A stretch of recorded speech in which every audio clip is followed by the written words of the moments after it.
The same people that were on the same team that were high performers when I began that job are still high performers on the same team, making the same money that like at the same place because of that. Like they had the kids in the travel league and they were like, I can't leave. I can't do my own thing. So it's just like, that's why is if it was so simple, everyone would just simply do it. And I love too how you talked about how in 2020 you wrote out your vision and now it's exceeding that. It just seems so simple, Brian, right? Yet why is it that 95% of people do not write down their goals, do not review their goals, do not get accountability and coaching in the masterminds and doing the things that the next level people are doing? What would you say that biggest roadblock that you can help people overcome right now? The status quo. Like, that's why people don't do it, because how does it benefit the educational system? How does it benefit the corporate system to plant the seed? Like, it doesn't benefit them. That means that we'd have nobody working, nobody doing anything. So it's then their benefit to train you to be a hell of a worker. Like, show up on time, do your work, try your hardest, get promoted, get a nicer car, get a nicer house, live in a better zip code, have your kids go to better travel leagues, have a better, private country club. All of a sudden you've got $27,000 a month in fixed rate debt. And you've got your mortgage payments, you have your vacation home payments, you have your car payments, you have your school payments, you have your kids payments. And now you're never going to leave that job. They got you. And that's what we call the golden handcuffs, right?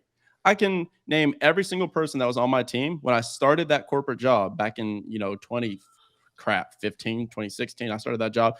The same people that were on the same team that were high performers when I began that job are still high performers on the same team, making the same money that like at the same place because of that. Like they had the kids in the travel league and they were like, I can't leave. I can't do my own thing. So it's just like, that's why is if it was so simple, everyone would just simply do it.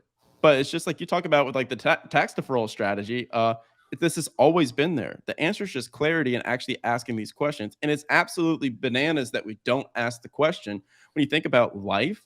And it's just everyone expects it to be like this certain way, and that only the rich and the famous and the elite and the people that were born with silver spoons in their mouths are the only ones that are allowed to have fun and enjoy their life. That's bullshit, candidly. There's so many of us that are out there that have all these unique gifts and strengths and skill sets and intelligence. And here's the kicker that nobody talks about and no one will teach you guys. The people that are doing this stuff, the top 1%, aren't that much smarter than you.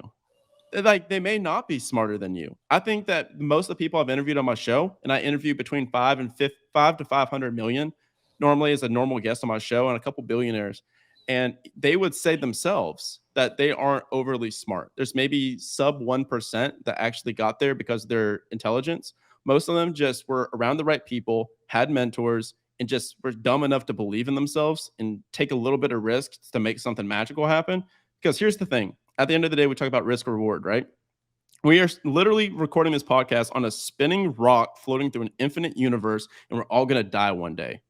So it's just like we have this one shot of a thing called life, no matter if you're religious or not.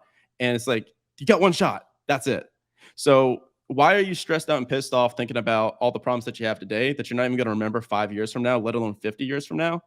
And to punctuate all this and to finish this quote, I'm interviewing Daniel Pink on my show very soon, and he's got this book about regret.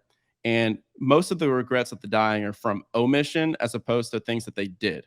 So they regret the things that they didn't do more so than they regret the things that they did. So what are you not doing that you're going to regret later? And that's my question I normally ask people.